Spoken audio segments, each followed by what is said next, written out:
And also talking about social media here, another headline from Reuters from this exclusive interview that they've just released with the president, which took place earlier this afternoon. The president saying that he views it as very dangerous when companies like Twitter and Facebook self-regulate content on their platforms. The president, obviously a very hefty Twitter user himself, he's saying that it's very dangerous for those companies to be self-regulating on their platforms. Of course, there was this controversy over the past couple of weeks or so about Alex Jones, the conspiracy theorist, and whether or not his ideas would be allowed on those private platforms as well. And then, as you say, the president making some strong comments about the Fed here, saying that he disagrees with the Fed's decision to raise interest rates. He's not thrilled with Jerome Powell for doing so, and asked if he believes in the Fed being independent. The president saying he believes in the Fed doing what's good for the country. And Sarah, I can tell you, in talking to a lot of folks around here over the past several days about the president and his views of the Fed, my sense is that the president views this sort of deference that previous recent presidents have had toward the Fed as sort of an archaic norm that doesn't necessarily need to be in place. A lot of folks around here talk about some of the historical fights that we've seen presidents have with Fed chiefs in the past and say that this president is somebody who is going to say what he feels. This is a president who's very concerned about the economic recovery and who clearly, based on these comments, believes that what the Fed is doing is going to undermine the economic recovery that he has worked over the past year and a half or so to put in place. Sarah? Yeah, also says China is manipulating its currency and Europeans are manipulating the euro as well. Totally false.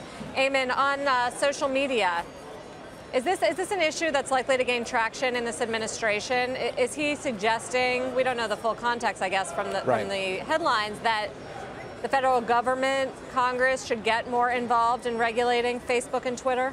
Well, that's exactly the question. When you look at this comment from the president that it's very dangerous for companies to self-regulate content on their platforms, I guess the question is, what's the alternative? Should companies not regulate in any way the speech that's happening on their platforms? Should there be no restrictions whatsoever on those companies? Or should some other entity, maybe the government, as you raise, be the one to regulate the content on those? Those are very touchy questions, and they go to really the heart of some of our First Amendment protections in this country, the heart of our politics right now in this country, so much of it taking place on social media.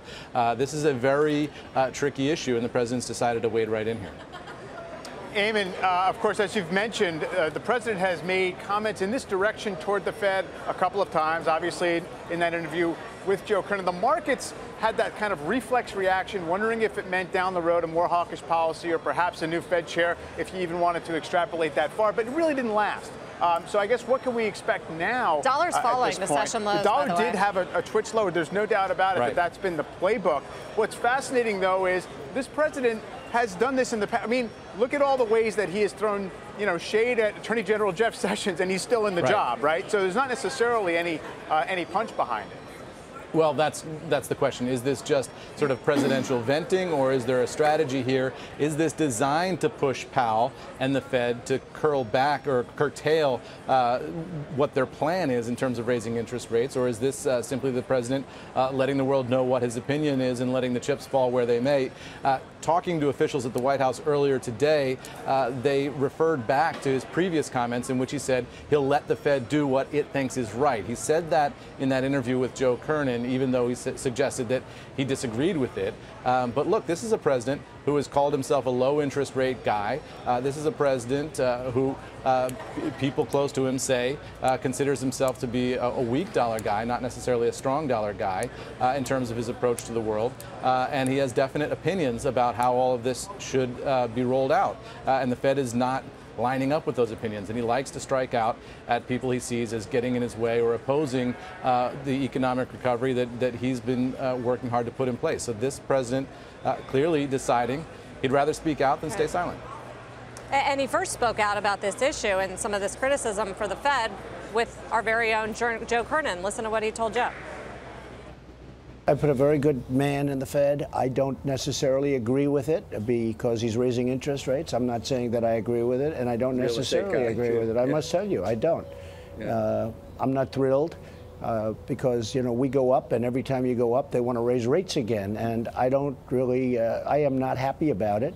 But at the same time, I'm letting them do what they feel is best. Yeah, and that's the comment, Eamon, Sarah, when he says, I'm letting them do it. Has the viewpoint changed on that? Yeah. Well, that's the comment that White House officials are referring to when he says, I'm letting them do what they feel is best.